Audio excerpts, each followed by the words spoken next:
नाही हे झाकले जातात ना. नाही हे सेक्टरला पाहिजे. हो बरं ठीक आहे. तू जरा तिकडे हो त्यांना. नेमकी काय चर्चा झाली कार्यकर्त्यांशी? अनेक ठिकाणून कार्यकर्ते आपल्याला भेटायला आले. मग कार्यकर्त्यांनी जे आहे आपलं दुःख, आपली निराशा, आपली उद्विग्नता जी आहे ती प्रत्येकाच्या आपल्या वेगवेगळ्या भाषेमध्ये त्यांनी मांडली. आणि मी पण त्यांना जो आहे जे काही झालं आहे गेल्या 5-6 महिन्यापासून लोकसभेपासून त्याचा सगळा इतिहास त्यांच्यासमोर मांडला. आणि एकूण जे आहे त्याचा आता परत मतदारसंघामध्ये आम्ही जातो आहोत. तिथे काही लोक म्हणतात त्यांच्याशी चर्चा करू. परत उद्या महाराष्ट्रातले सगळे आमचे कार्यकर्ते जे आहेत, समर्थक आहेत, ओबीसीचे लोक आहेत, समता परिषदेचे लोक आहेत, हे सगळे जे आहेत उद्या येणार आहेत. त्या सगळ्यांशी चर्चा करून आम्ही जो विचार करू शांतपणे करू. काय परंतु सगळ्यांच्या मनामध्ये राग आहे, निराशा आहे. आम्ही त्यांना सगळ्यांना एवढंच सांगितलं आहे की जे काही तुम्हाला व्यक्त करायची तुमची मतं ती मोबाईलवर सुद्धा किंवा बाहेरसुद्धा आपल्या असंस्कृतपणे कोणीही काही बोलू नये. काय शिवीगाळ नसावी. ते चप्पल मार वगैरे जे काय करता तुम्ही ते अजिबात बंद झालं पाहिजे.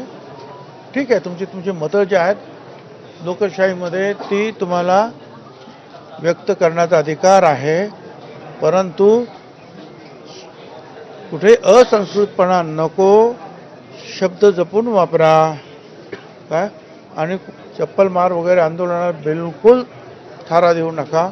अजिबात असलं काही करायचं नाही एवढं त्यांना सांगितलं. आणि आता बाकीचं उद्या बघू काय आता आणखी. भुजबळ साहेब, आपण राष्ट्रवादी काँग्रेसमध्ये शरद पवारांबरोबर होता तेव्हाही सिनियरच नेते होते, आताही अजितदादांबरोबर सर्वात सिनियर नेते. मग आपल्याला नेमकं मंत्रिपद कुणी नाकारलं हा सगळ्यात महत्त्वाचा प्रश्न आहे. शोधावं लागेल ना. तोच तो प्रयत्न चालू आहे.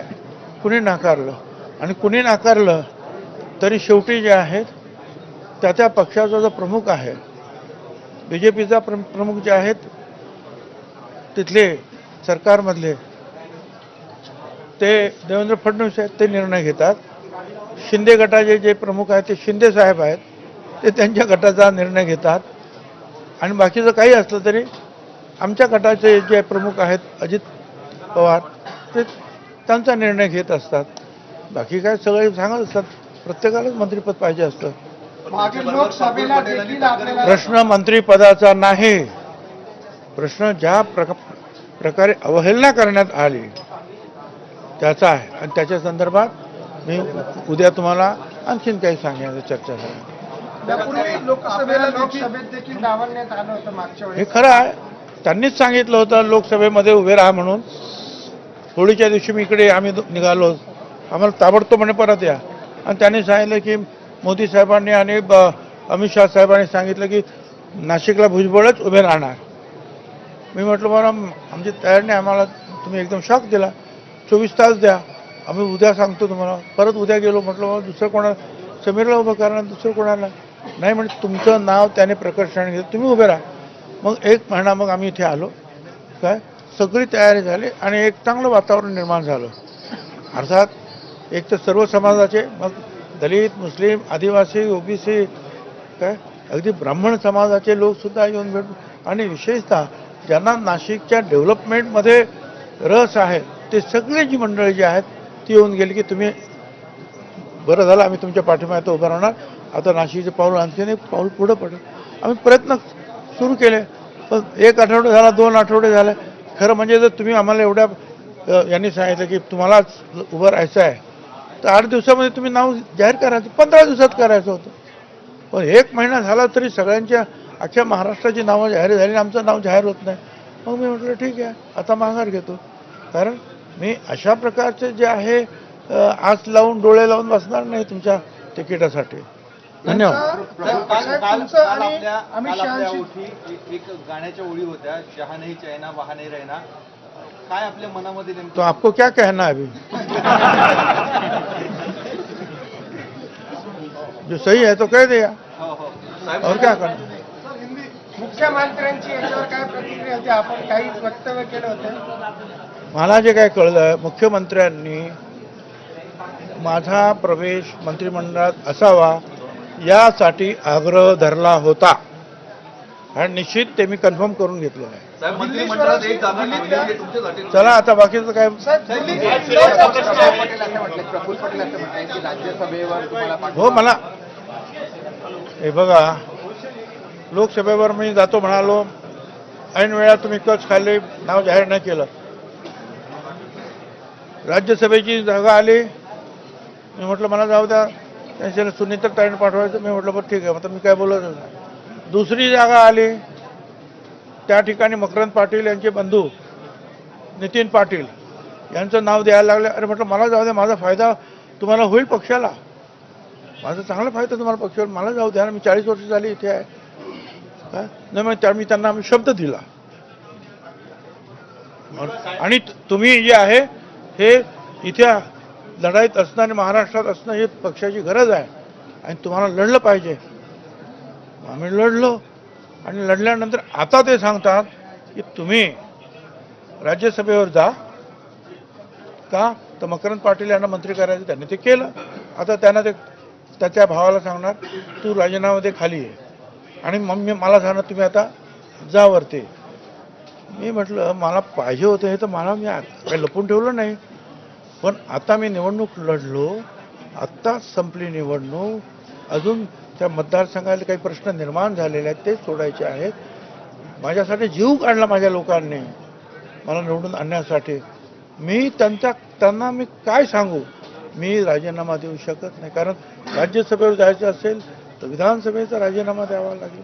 आणि मी त्यांना सांगितलं 1-2 वर्ष द्या मला, काय मी जातो तोपर्यंत माझ्या मतदारसंघात मी स्थिर स्थावर सगळं करीन आणि मग त्यांचा निरोप घेऊन तुमच्याकडे येतो आणि मग जातो. त्याच्यानंतर ते म्हणाले आपण चर्चा करू, बसू, तर कधी बसलेच नाही. अजित पवार आणि प्रफुल्ल पटेल तुमच्याशी संपर्क करताय, ते तुम्हाला फोन करताय, तुम्ही त्यांचा फोन उचलत नाही असं कळतं. अजिबात चुकीची गोष्ट आहे. प्रफुल्ल पटेल जे आहेत यांना फोन करतात आणि हे फोनवर त्यांच्याशी बोलतात. साहेब, अजित पवारांशी काही संपर्क साधला का आपल्या? नाही. पुढे अमित शहा यांच्या जवळ आपण गेला लोकसभेच्या काळामध्ये, हे राष्ट्रवादीतल्या नेत्यांना अर्थात प्रफुल्ल पटेलांना असेल किंवा अजित पवारांना हे खटकलंय म्हणून आपला पत्ता कट झाला असं काही? मला माहिती नाही, ते तुम्ही विचारा. भाजपमध्ये जसे कालमर्यादा ठेवली 75 वर्षाच्या ज्येष्ठांना मंत्रिमंडळात घेऊन ये, असं काही राष्ट्रवादीने काही धोरण आपल्या का? असं काही त्यांनी ठेवलं नाही.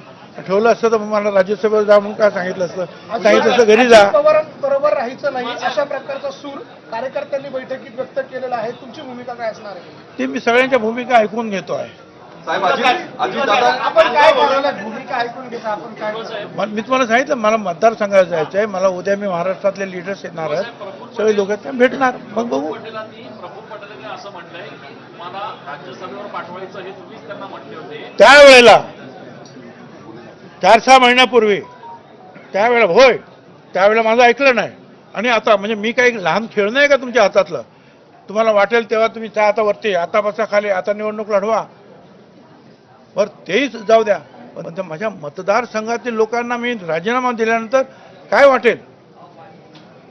आणि मी त्यांना सांगितलं मी नक्की राहायला मला जायचं आहे, पण मला थोडे दिवस द्या. माझ्या मतदारसंघामध्ये माझी काही कामं आहे ती पूर्ण करतो, लोकांची समजूत काढून मग जाऊ. म्हणजे तुम्ही म्हणणार बस बस उठ उठ, छगन भुजबळ तसा मनुष्य नाही. धन्यवाद. अजितदादा नॉट रिचेबल आहे. साहेब, साहेब दुसऱ्या दिवशी चावलं जातं, काय कारण?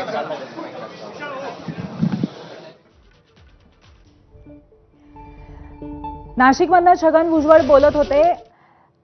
त्यांनी अत्यंत उद्विग्न अशा पद्धतीचे उच्चार काढलेले आहेत आणि आपला संताप सुद्धा काही अंशी व्यक्त केलेला आहे. चर्चा करू आणि बसू असं आपल्याला म्हटलं गेलं होतं, पण चर्चेला कोणी आलंच नाही. प्रफुल्ल पटेलांशी फोनवरती बोलून सगळं काही ठरवलं जातं, अशा पद्धतीचेही उच्चार करण्यात आलेले आहेत. माझ्या सर्व समर्थकांच्या भूमिका मी सध्या ऐकून घेतोय असं त्यांनी सांगितलेलं आहे. मी काही लहान खेळणं नाहीये तुमच्या हातातलं. आमदारकी सोडली तर मतदारसंघातल्या लोकांना काय वाटेल, अशा पद्धतीचा प्रश्न त्यांनी आपल्याच पक्षातल्या वरिष्ठ नेत्यांना केलेला आहे. तुम्ही म्हणाल बस उठ, तर मी तसं करणार नाही. माझ्या सर्व समर्थकांच्या भूमिका मी ऐकून घेतोय असं भुजबळांनी म्हटलेलं आहे. आपण खेळणं नाही आहोत असं त्यांनी स्पष्टपणे सांगितलेलं आहे. आणि आमदारकी सोडली तर मतदारसंघातल्या लोकांना काय वाटेल असा प्रश्नही त्यांनी केला आहे. तुम्ही म्हणाल बस बस उठ उठ, तर भुजबळ तसा मनुष्य नाहीये असा स्पष्ट इशारा त्यांनी दिलेला आहे.